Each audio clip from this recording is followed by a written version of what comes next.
Hello, I'm Doreen Pietrantoni, an instructional technology specialist from Monroe Number 1 BOCES. Today, we're going to explore the New York State Computer Science and Digital Fluency Standards, and we are going to focus on the networks and systems design concept area. Our learning objectives today are to understand the why of the standard, explore the networks and systems design concept area, brainstorm unplugged and digital activities that meet the standard. Let's talk a little bit about the background of the standards. The standards were developed over the course of a year by a group of educators that include librarians, higher ed educators, educators from different public agencies across the state, NYS representatives, and a consultant who had worked with other states to develop their technology standards. Standards were approved, and we are now in the capacity building stage, bringing awareness and assistance and integration of the standards into curriculum. There is the expectation that in the fall of 2023, all computer science courses will have integrated the standards into curriculum. In the fall of 2024, there is the expectation that all standards will be integrated into K-12 curriculum of all curricular areas. The vision for the computer science and digital fluency standards is every student will know how to live productively and safely in a technology-dominated world. This includes understanding the essential features of digital technologies, why and how they work, and how to communicate and create using those technologies. We are currently in the fourth industrial revolution. And I think that some people feel we might still be in the third industrial revolution, which was computing, because we still are so focused on computers and technologies. But if you look at this graphic, you will see that the computing revolution included smartphones, computers, the emergence of social media, but technology has shifted greatly. And you'll see that the fourth industrial revolution includes artificial intelligence, 3D printing, biotechnology, robotics, autonomous vehicles, nanotechnology, quantum computing, and the Internet of Things. So this type of technology, this intelligence, takes technology to the next level. And in the future of technology, we are experiencing now. So thinking about the fact that we're in the fourth industrial revolution, I think that just cements the fact that we have to integrate these standards into our students' learning experiences in order to prepare them for college, career, and life. We further look into this, the why of the standards. These are the top 10 skills that employers are looking for people who are going into the workforce around 2025. The type of skills are broken out into 4 different categories. We have problem solving, self-management, working with people, technology use and development. So under the problem solving, you have analytical thinking and innovation, complex problem solving, critical thinking and analysis, creativity, originality, and initiative, and reasoning, problem solving, and ideation. Under self-management, we have active learning and learning strategies, resilience, stress tolerance, and flexibility. And for working with people, we have leadership and social influence. And then technology use and development is technology use, monitoring and control, and then technology design and programming. So just to kind of discuss a few of these, one of them talks about resilience, stress tolerance, and flexibility. We are already aware that our learners are going to be probably working in many different fields over the course of their work life, and that they have to be able to have that resilience to shift perhaps from a totally different career or industry and be able to have that flexibility. So when we think about our learners and we think about how they might be working at one organization that uses Google and they go to another organization that uses Microsoft, they have to be flexible enough to be able to shift between different types of softwares, technologies, and things like that. And that's a very basic example, but it's one that will help people understand. And then we look at technology monitoring and control. That monitoring and control is about your personal technology use, or perhaps your technology use with your workplace, your career, but it's talking about monitoring your digital footprint, how your data is being used, where you're adding your data and where on like different apps or technologies, and then how you're controlling that. Do you know how to take the steps to make sure that people aren't using your data or your personal information? And if they are, what do you need to do to change that? Or what settings do you need to change in different softwares and technologies to make sure that that doesn't happen? So let's delve into networks and systems design. First, I want to talk about how we read the standards. The standards are built as grade band, then the concept, and then the standard number. So the grade bands are listed here. And then the concept areas are impacts of computing, computational thinking, networks and systems design, cybersecurity, and digital literacy. And of course, we're focusing on networks and systems design right now. And then you have your standard number. Just note that none of the concept areas have more than 10 standards. This is very important to understand that the way that the standards were designed, they built upon each other as the grade bands go up. Our students are learning skills that are applicable to their grade level, relevant to their learning, and they're not redundant. So the design of the standards was very purposeful. And this is how the standards are presented. You have your grade band, you have your standard identifier. So in this case, it's grade band 46.NSD, networks and systems design, .1. So it's standard number 1. And then you have the standard language. Propose improvements to the design of a computing technology based on an analysis of user interactions with that technology. The clarifying statement, which is really great that these are included in every single standard, it really just helps you understand the purpose of the standard and go into a little bit more detail on what that standard means. So the clarifying statement is, the emphasis is on thinking about how the user interface could be optimized for the purpose of the computing technology and user interactions. So it's not asking kids in grades 4 through 6 to actually design something, it's to evaluate the design and propose improvements. So thinking about the audience, thinking about the purpose of the technology, and thinking about maybe any accessibility issues that might be needed for that technology. So the networks and systems design definition is, computing devices typically do not operate in isolation. Networks connect computing devices to share data and resources and are an increasingly integral part of computing. Networks and communication systems provide greater connectivity in the computing world by providing fast, secure communication, and facilitate innovation. Individuals interact with data using a variety of input and output devices that are part of a more complex computing system.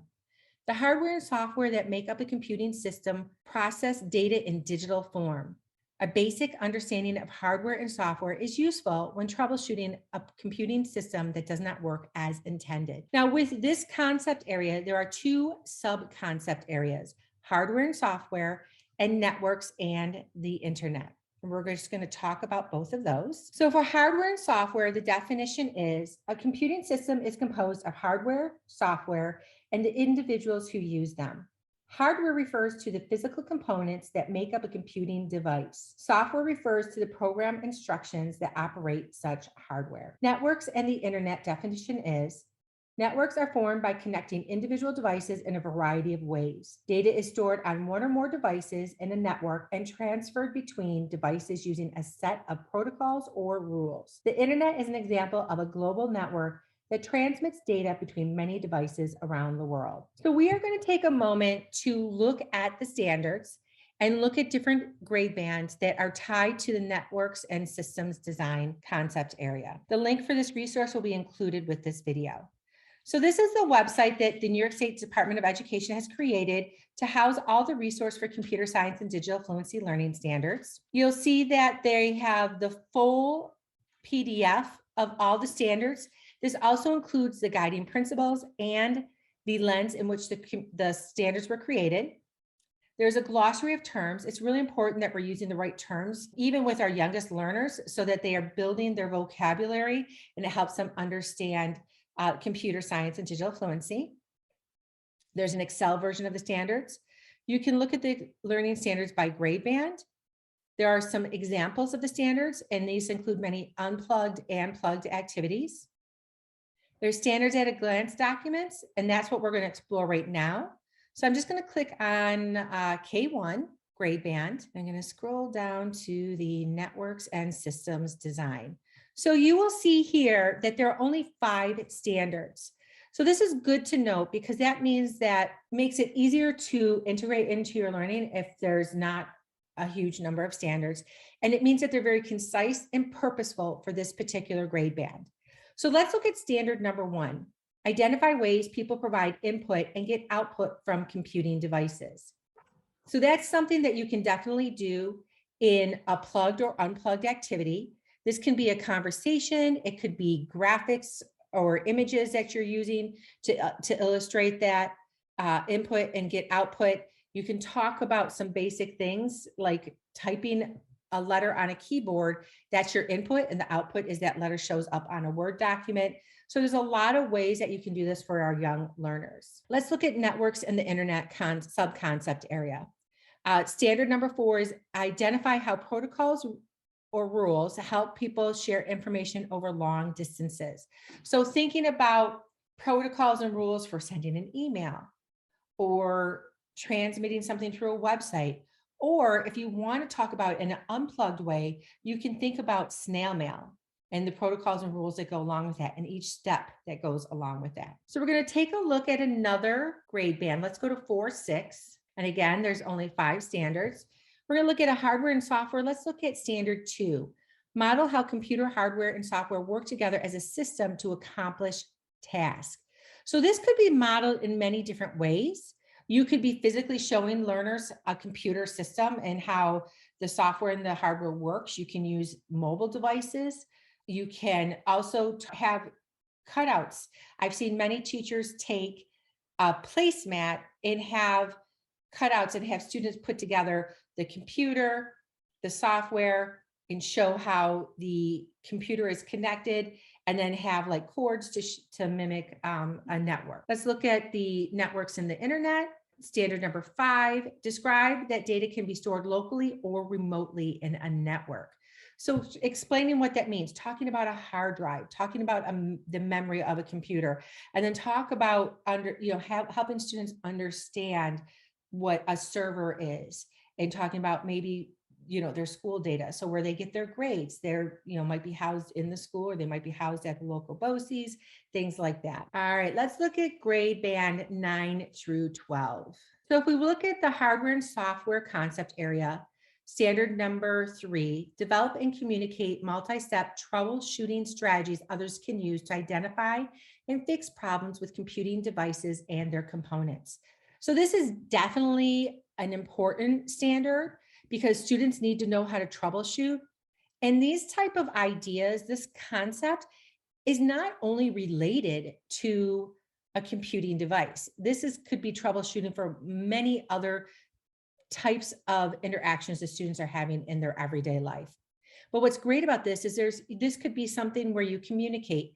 You could have students creating a chart, or maybe have students creating help documents to help students, perhaps if you're learning a new learning management system, or there's a new software that you're learning, have some students pull together and create multi-step troubleshooting strategies. This is a great way for students to learn how to do this troubleshooting, but also to communicate it to others. And this could also be tied to computational thinking. When you're doing multiple steps for troubleshooting, you're following a list of steps. That's an algorithm.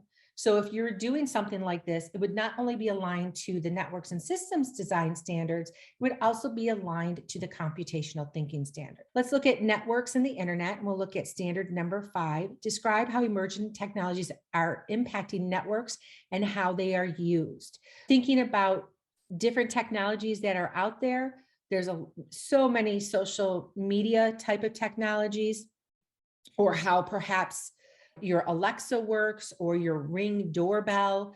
There's a lot of different technologies that you can look at and see how they are impacting networks and how they are used. So thinking about your grade band and thinking about how this concept area can be integrated into your curriculum, let's take a few moments to brainstorm integration.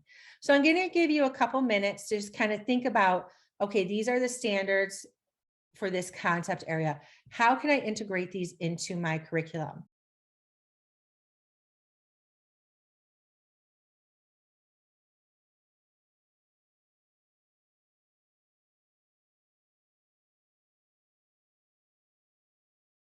So now that you've thought of a few ways you might be able to integrate those standards into your curriculum, I'm going to share a few examples. For the K1 grade band, standard one, identify ways people provide input and get output from computing devices.